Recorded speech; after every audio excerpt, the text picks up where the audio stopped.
Welcome to Chapter 10.6.4 of this course on interface design with Adquio screens. In this session, we're going to explore some tips and tricks that can be quite important for getting even more out of this interface designer. We'll discover that there are some options with certain limitations. For example, we'll see how panels can manage their visibility based on a variable. As you know, this variable can come from Adquio, but when we expand the options to choose if it's coming from an Adquio memory address, we see that we don't have the option to select a memory address directly. Instead, we can only use virtual variables that this controller manages within its connection. Let's take a look at where these are, but as you can see, they aren't the usual variables where we can explicitly set an address.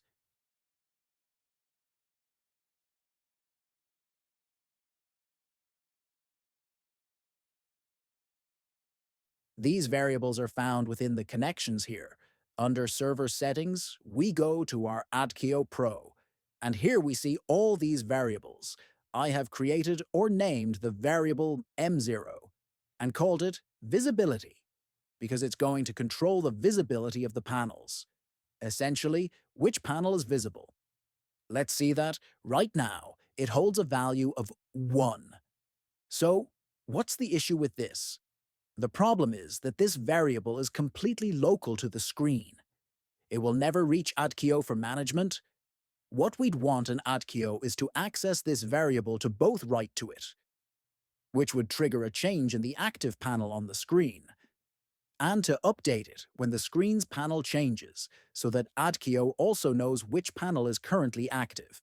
Therefore, we'd like to find a way to get this M0 variable into our Adquio controller. On the other hand, we can see on the right-hand side that we have Adquio here. Within the memory device, we have created a variable called curPanel. This is the variable where we want the active panel from the screen to be updated at any time, both to read and know the active panel and to write to it, which, as mentioned before, would cause the active panel on the screen to change. All right, let's look at the contents of this variable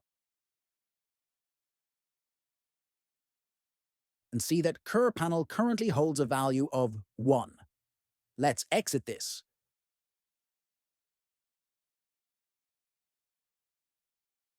Run it, and for example, press fan. We see it now holds 3. Let's exit again and press temp. It now holds 4 and then 6.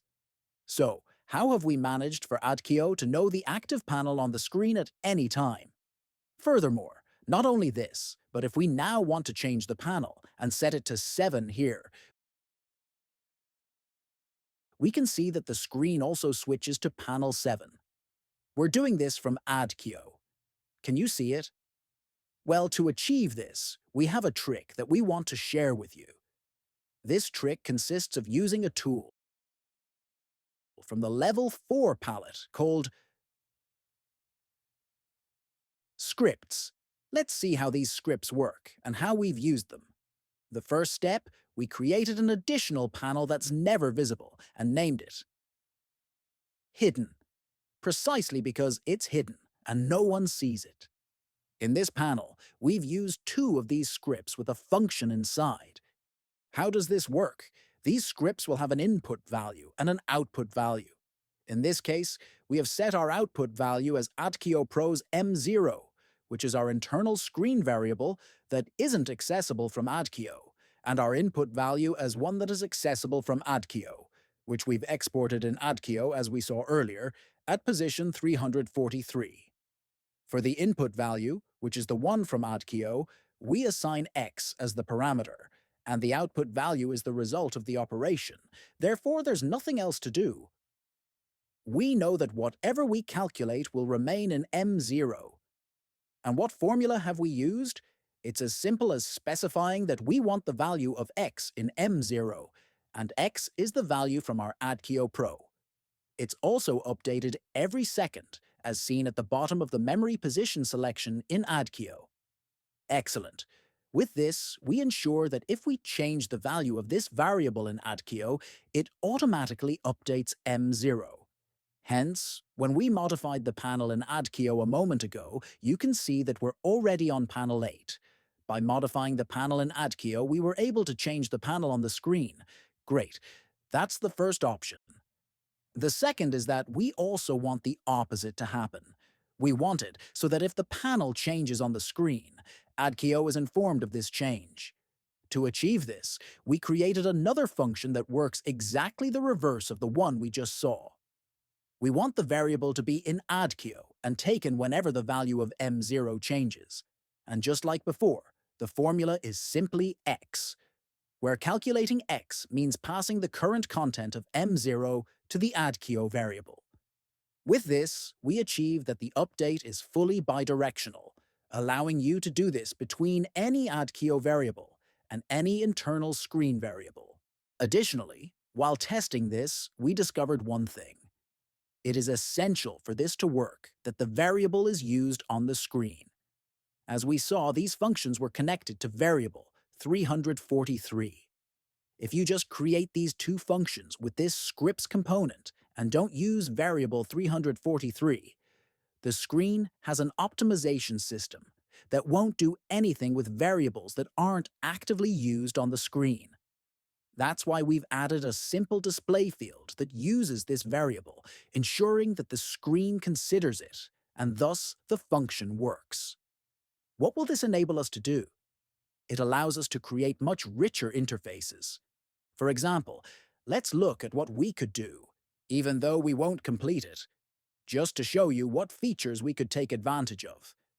So far, we've been using different panels to navigate from our main panel. We've seen this many times. This is another panel on a different screen, not on top of the previous one. However, these panels have a unique feature. When we designed them, we created an inner panel and made the entire outer part of this panel semi-transparent. So, what would we achieve? We could make that panel visible and display it over the existing one. Let's see how it would look to show you what, in my opinion, is a beautiful result. Let's temporarily create a new image here. The image will be 800 pixels wide. And let's select one of our panels, for example, the fan panel.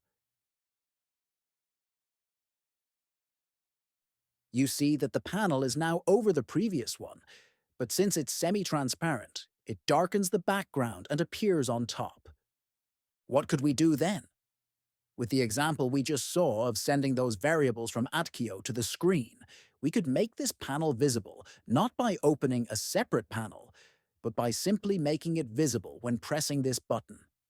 This would result in a more polished interface, with windows opening over the main one instead of in a separate panel. We can achieve this with the visible property of this panel, which is directly connected to Adquio. So we can choose which Adquio variable controls its visibility. However, if we wanted to place a button here,